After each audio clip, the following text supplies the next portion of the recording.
guys, welcome to Champagne Talks. I am your host, Vanessa Gamez, and today's special guest is Celeste Marlin. She is a Houston photographer, in which you can follow on Instagram at Celeste Photos. Now for our episode. Hey guys, welcome to Champagne Talks. I am your host, Vanessa Gamez, and today we have a very spooky guest. Actually, it's more fab. We're obviously channeling all the Tim Burton vibes, but look at this. Yes. And her name is Celeste. Welcome to Champagne Talks. Glad to be here. Yes, you look fabulous. So, in order to begin the show, we need to pop the bottle. Today we have Glico. I think it's pronounced Demisec. I might need to check that, but no. Actually, I want you to pop. Oh my. Yes. Go ahead and show the audience what type of bottle it is. The traditional proportion for Demisec are 40 to 45% Pinot Noir, 30 to 35% Monsieur, 20 to 25% Chardonnay. Enjoy the toast, guys. That is so cute. You look so cute. I love it. Do you know how to do a really good This? no, I was gonna say champagne pour. I can try. How do you open this? Yeah, you just twist it this way. Ooh, am I popping your cherry for her first champagne bottle opening? Like this, yes. Oh, Is it not yay! champagne, but not this one? And then what? Just put it Okay, up? you're just gonna. Okay. I usually tell my clients to do it. There we go. Yay! Ready? Nice. It's on my leg. I feel like we need spooky music. Yeah. It's bubbling still. I know. So I'm just. This is how you don't know how to pour it. I don't know either. I'm learning with you. Slowly. Looks good. Oh, that might be it. Maybe you have to hold it. No, because it's still gonna burn forever. Oh my god, that's gonna be so little. Hold on. Shots! I'm done. I can't. This is it. Okay. We're gonna be here forever. Cheers. So, how long have you been doing photography? Professionally, about 3 to 4 years, but in general, I have been doing it since I was like in high school. No, actually, since I was younger. I was a family member that would always be taking the pictures, and everyone's like annoyed because they're like, "Why is she taking pictures again?" Or I would tell my sisters to come out, like I needed to take a picture of something, and I would just lay them down and have all this stuff, and then go home, like go inside and edit it. Like, do you remember Picnic? No. Yeah, everybody edited their pictures around. Oh, it's like the first filter app, Yeah. wasn't it? Yeah. Yes, I do. Yeah, that was Yeah. my life. Oh, nice. So from there, it slowly started to become like a hobby, and then like an actual thing that I just enjoy doing in general, and it kept it since. So you knew at a young age that that's what you wanted to do. So you've always had that journey, or did you like ever were like doubtful about like, hey, this is what I want to do for a living because I love photography so much? Or did you have like other things that you tried and you're like, you know what, photography it's my calling? It was really just like a fun thing to do, and then I would take pictures with my friends, and one of my friends' mom told me like, how much like do you want me to pay you to come and take prom pictures? And I'm like, I don't do that. Yeah. For that. And I'm like, no, what? And so she's like, I'm gonna pay you, I think it was like 20 an hour. And no, it was 60 an hour. And she, took me to where they're getting dressed at home, to driving to like everything, and she paid the journey me. of it. And from there I started to charge 60, like per sessions and here and there. And then I started to like welcome myself into like the photographer world. Wow.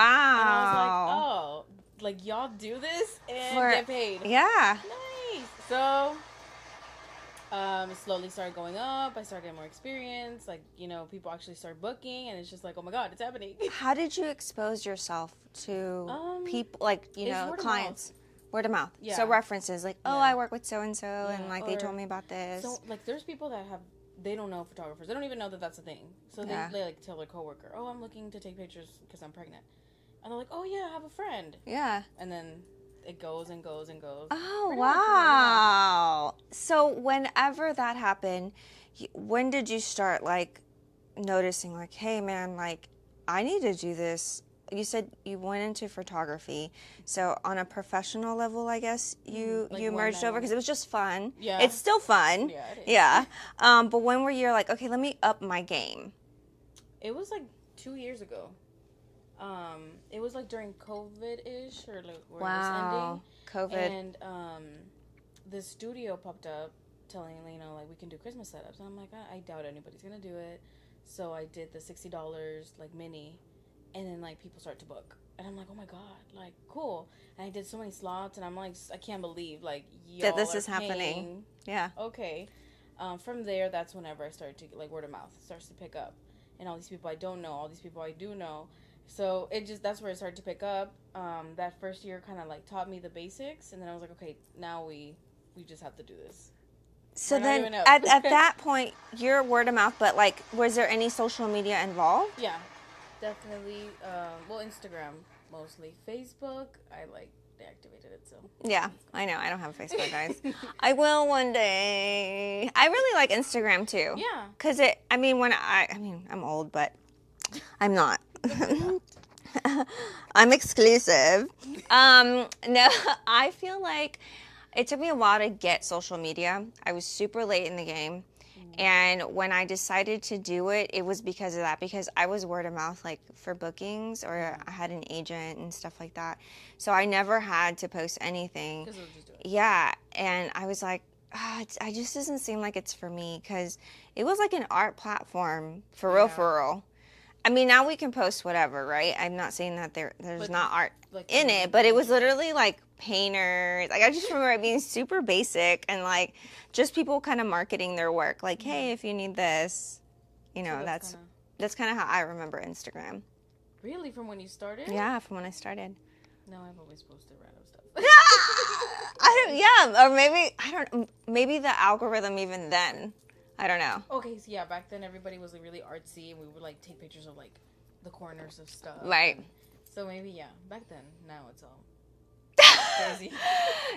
I like Pinterest better when it comes to ideas.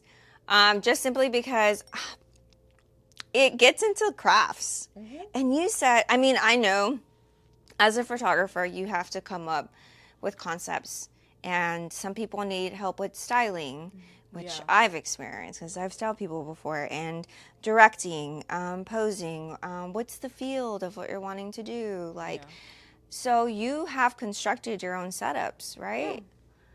Dang.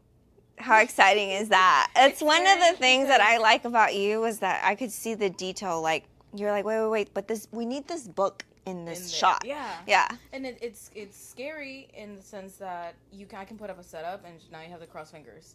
And hope that there's a group of people that do too, and they let you take pictures there. So it's always scary. Like, what do you like? What do you want to see? But you have to put your art into it. That way, your style, right? Yeah. Because I feel like every artist has their own thing. Yeah. Their own signature. And that's what I like about with working with different people who are, obviously involved in the arts. Yeah, I will bring in an element, of my own style, and then you bring in yours, and it emerges and makes love. and then I love that, because then you get to see like that production from like these two awesome energies, or 3 or 4, or whatever it might be, right? Because depending on how big the project is, like, how many people need to be on your team, because even I feel like at one limit, you have to be like, I have to delegate certain tasks to someone else, especially if you start getting super busy. you know, Get and an then assistant, yeah. yeah. So it's like- Okay. Do you ever have moments where you're super booked and you're just like, I just Oh, need a second? I make sure that, like, if I have, like, a booked weekend, talking about Friday, Saturday, and Sunday, Monday, Tuesday, and Wednesday, I will not be taking pictures. I will not, like, I just go outside and I go have a day. Nice. There's no way where I can just, like, take pictures, go back Yeah. inside and edit. Like, no. I have to, like, put my camera away, put all that away, and then have me time. That way, by the time I open my laptop, it's like a whole other, you know, blank space. Your energy matters, right? So have you ever worked where you don't take those breaks and then you go and you edit? Have you seen your work? Have you ever compared I don't it? ever submit it. I'll work through it, try to get sneak peeks, but then I make sure that I never turn in. I wake up like, what was that? Okay. And you reflect back. Yeah, and you're like, okay, no, I don't know what I was thinking. Yeah. But then sometimes it's like, it's good, and I'm like, okay, I did good. Cool. Do you ever feel confused where you're like, wait, that was great. What was I thinking? Yeah. Or like, wait, no, that was terrible. What was I Or thinking? Sometimes, like, you look at the image too much, and it starts to look ugly, or it starts like you're not doing anything. So that's when, like, I just completely close laptop. I'll be back tomorrow. Yeah. Because then you don't want it to reflect once you turn it in. Yeah. And even, like, before I turn in a gallery, I look at it on my phone, because it's, like, a different quality and everything. Correct. And you're like, cool. And then I turn it off. I wake up in the morning, look at it again through my phone, through the computer. Through an iPad? like, even an iPad is, like, a different... iPad.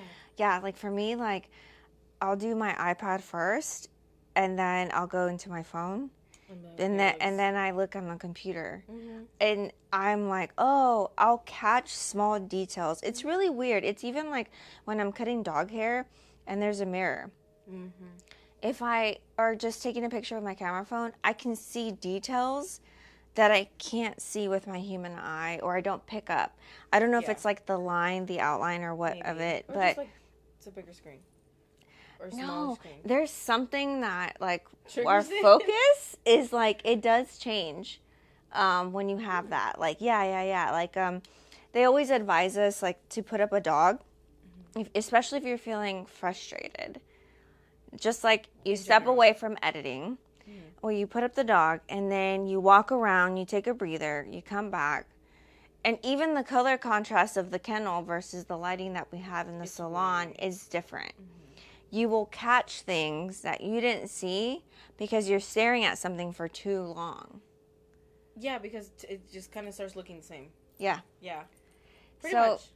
So I always have to go over a few times. Yeah. Not just, like, one day.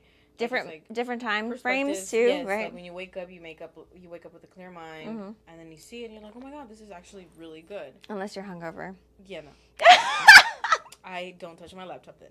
She was out of office. Have you ever, like, had a moment where, like, you accidentally, or even when you're sick, dude, like, do you show up? I was sick 1 week, but I, like, made sure that, like, by that, you know, the end of the week I was okay-ish. I just, like, excuse myself, like, all the way, go cough in that corner. It sucks. Turn around. No, actually, I did have a sick day, like, where I was just in bed, but I didn't have any sessions. And I'm like, I don't know how I'm gonna do it. Like, if I were to have, like, I would just been like, girl, I am dying. But did you push yourself to do it? I just let myself see, like, can I do it? But most of the time I am able to. So you always had that time frame to decide? Damn. You must put that in the universe. You must be like, the next session that I have, I must be balanced. Be sick. Yes. That is the zen of my photography. That's a great fucking energy to have. I've had where, you know, you're feeling sad, or, you know, you just had an argument, but I try to just, like, that's not their fault. Yeah. So I just, like, that's wipe hard. it off. Yeah. And then I know. I've done weddings like that where I'm, like, just going through it, and it's like, it's not their fault. This is their happy day, and I just you're going through it, like, on a personal level, and then you have to take these beautiful, like, epic moments of their life, for, like, happiness, and they're so in love, and you're just like, I know. What is within me is not. It doesn't. This is a beautiful moment. Like, the moment, I'm good, right? Like, everything's good, but as soon as I get in the car, I'm like, oh my. Here we go again. Yeah. Here's life. But, like, you know, it's not their fault. So you can focus on it. You can. I talk mean, myself into it. yeah. So that's like this like countdown in my head that I have to do too. There are moments where I'll have a wave of sadness go through, or I'll have breakups or whatever, and I literally have to find something that makes me happy, channel that energy as much as I can, and not think about which is hard because I will obsess about a situation. No, I am too. So like the entire time someone can be talking, that's all I'm thinking about. Yeah. But I don't show it because it's like it's not everybody else's fault. It's my fault. That's what's going on in my life. That's really good control.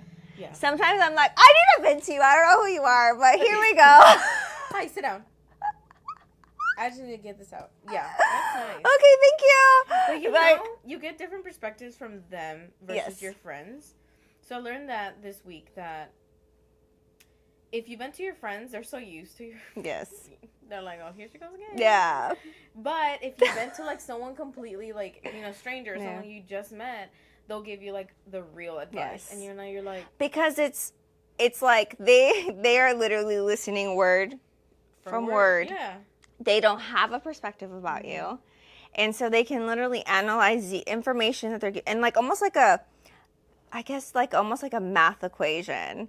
Like, this is a problem. What is the solution? This, right. And this is all I have. Try this. Yeah. And I think that's what's refreshing. Maybe it might be like a delay in like our friends that they're like, wait, I have so much complex information about you. So like, I can't solve your problem right now. Let me go. They're probably like literally living it with us. And that's probably hard for, that you're like, wait, you were just happy. Wait, versus like someone that doesn't know and they're just hearing the beginning and the end or the middle or whatever, just quick side notes. What you should do. Right. Like these side notes that we throw, okay. Because I think that's how we express it to a stranger. Like, we don't have a lot of time, but we like sum it. Right. Like the true problem. This is good. Right. You can do this. And you're like, wait, really? That might be it. You're like, cool, let me go home and try that. Yeah. Maybe that should be like one of our goals. Like, just walk out on the street and just ask someone like, hey, can I ask you a question? I'm going through this. But then. That would be so nice. Yeah. Okay. Except if we have to make sure they're like mentally sane too. I don't know. Maybe not downtown streets like Atlanta. Take it over to the Heights. Oh, yeah. The hipster. You'll get positive vibes. Yes. What we're going to do right now is we're going to meditate. And we're going to think of a mantra today. That's great. Yeah. Okay. So we need to reflect on the area that we do that. Yeah, don't just walk out. Because you don't know where you can be walking. Yeah. And then the rich areas, we have to be like, okay, we're not in like personal property right now, right? Can I ask you a question? I just need advice for like 5 minutes. Thank you. Yeah. So one thing that I feel like for your photography that I really, really, really love is obviously like you're very expressive and colorful, but like you love celebrating seasons and events and like time frames. Yeah. Milestones and everything. Like the little right. Things. And it's so to the T. So my favorite is obviously Halloween, and I could see that in you. I was like, yes. Like you have daughters, and literally she would dress them up with her same character or theme. You love Disneyland, which I do too. Really? Yes. Yeah. God, and I mean, it's like 101 Dalmatians is obviously one of like my favorite movies growing up. I can see that. So, yeah. But it's because she was a designer. Mm-hmm.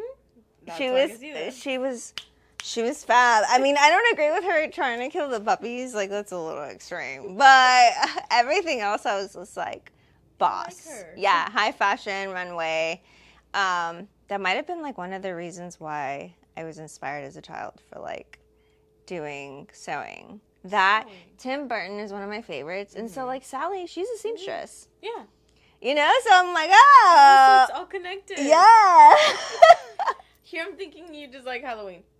I do. And I think it has a lot to do with like being Latina. Like you grow up. I mean, I know I did. My mom would light candles, or she would do like throw salt. No, your mom didn't throw. Okay, my mom would read tarot cards. She could read your palm. Nice. Yeah, no, she didn't want to teach me. She's like, if the gift is in you, like you will like resolve and evolve in the future. And I'm like, yeah. So I grew up in a whole different world. Wow. The reason why I like Halloween is because I was not allowed to celebrate it. Yeah.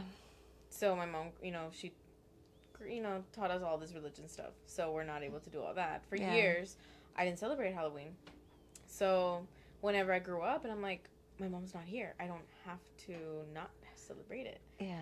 And it's just like when it all like, okay, Halloween, everything. Yeah. Like for my daughter's first Halloween, she didn't celebrate Halloween until she was like 4 or 5. Okay. Because I was so used to not celebrating it. Right. So like everybody out, I'm like, I'm just used to being at home.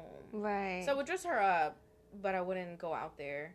And then slowly started to like, you know what? It's just an activity. It's nothing demonic. It's nothing. Just it's go. I mean, we all have like you can Beliefs. connect it to like history and like beliefs and so forth, but the thing is that today is 2023.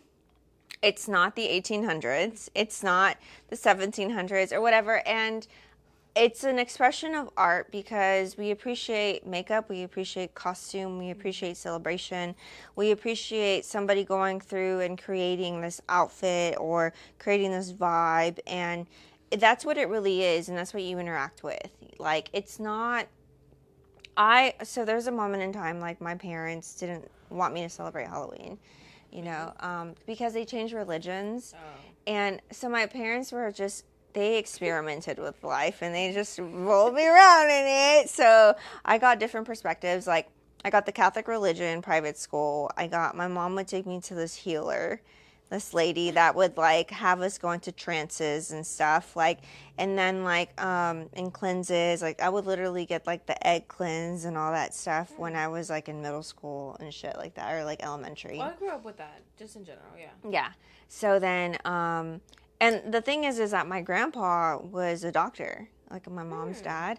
And so I think, if you connect it further down into a deeper level of thinking and you think about plants and what we live around, it's the same thing. Like, hey, drink this tea. And it's going to, help you. It's just that connection to me. And then paintings tell us so much because that's the only way we could really find out with like, what they wore, what were their settings like visually. We didn't have all the technology we have today. Yeah. So it's like writings, the architecture. Like they go through it by detail. Right.